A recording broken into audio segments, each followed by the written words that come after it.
மூன்று முடிச்சு சீரியல்ல பார்த்தீங்கன்னாக்கா, நம்ம சூர்யா சார் வந்து அவரு எவ்வளோதான் லிக்கர் அடிச்சாலுமே பார்த்தீங்கன்னாக்கா, ஒரு போதை ஏறவே இல்ல அப்படின்னு சொல்லிட்டு சொல்லி புலம்புறது எல்லாமே பார்த்து, நம்ம நந்தினிக்கு சிரிக்கிறதா, இல்ல என்ன பண்றது அப்படின்னு சொல்லிட்டு அவங்களுக்கு ஒண்ணுமே புரியல.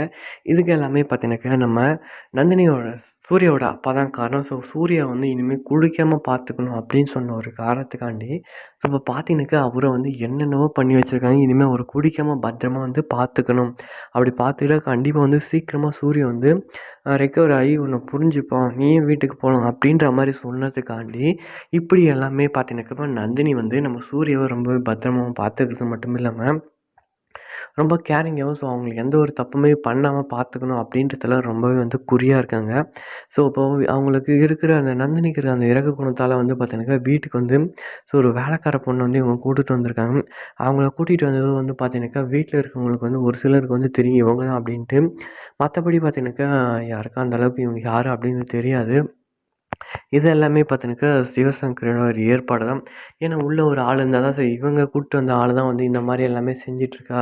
நீயும் வேணாம், உங்க ஆளும் வேணாம் 2 பேரும் சேர்த்து ஒரு மட்டம் வந்து தள்ளி விட்டுறலாம் அப்படின்னு சொல்லிட்டு தான் வந்து இப்படி வந்து பண்ணிட்டுருக்காங்க. அது மட்டும் இல்லாம, இப்ப நம்ம சூர்யா வந்து புலம்பிட்டே இருக்கிறத பார்த்து வந்து பார்த்தீங்கன்னாக்கா, ஒவ்வொருத்தருக்கும் வந்து ஒவ்வொரு மாதிரியா இருக்கு. அது மட்டும் இல்லாம, இப்ப வீட்டுக்குள்ள வந்து பார்த்தீங்கன்னாக்கா, புதுசா ஒரு ஆள் வந்திருக்காங்க இல்லையா? இவங்க வீட்டுக்குள்ள என்ன நடக்குது, ஏது நடக்குது அப்படின்றத எல்லாத்தையும் வந்து ஒரு வீடியோவ எடுத்து வந்து அவங்களுக்கு தெரிஞ்சவங்களுக்கு வந்து அனுப்பிச்சி விட்றாங்க. ஏன்னா, அனுப்பிச்சி விட்ட ஆளுக்கு தான் ஏன்னா இவங்க 2 பேருமே ஒண்ணா இல்ல. படுக்கை எல்லாமே தனித்தனியா தான் இருக்கு. அப்ப இவங்க 2 பேருமே ஒண்ணா வாழல. அப்படின்றத தெரிஞ்சுக்கிறாங்க. அப்ப ஸோ இவங்களுக்குள்ள கொஞ்சோண்டு கலவரத்த மூட்டி விட்டா சரி, இவங்க 2 பேரும் பிரிச்சு விட்டுறலாம். அதுக்கப்புறம் நம்ம வந்து உள்ள வந்து சேர்ந்துக்கலாம். அப்படின்னு வந்து வந்து ஒரு சிலர் வந்து நெனச்சிட்டுருக்காங்க. ஸோ இது எல்லாமே வந்து பார்த்தீங்கன்னாக்கா, இப்ப நம்ம நந்தினி தான் இத எல்லாத்தையும் கம்ப்ளீட்டா சால்வ் பண்ணா மட்டும் தான் அவங்களுக்கு எந்த ஒரு பிரச்சனையும் இல்லாம, நம்ம சூர்யா சார் கூட வந்து சேர்ந்து வாழ முடியும். ஏதாச்சும் கொஞ்சம் மிஸ்டேக் பண்ணாங்கன்னு வைங்களேன், மொத்தமா வந்து போச்சு அப்படின்ற மாரி தான் வந்து இங்க வந்து நடக்கும். ஸோ அது எல்லாத்துக்கும் எந்த ஒரு விதத்துலயும் கொஞ்சம் கூட வாய்ப்பே குடுக்காம, எல்லாத்தையும் சமாளிச்சு நம்ம நந்தினி வந்து வருவாங்க அப்படின்னு நான் நெனைக்கிறேன். ஸோ 3 முடிச்சு சேனல்ல.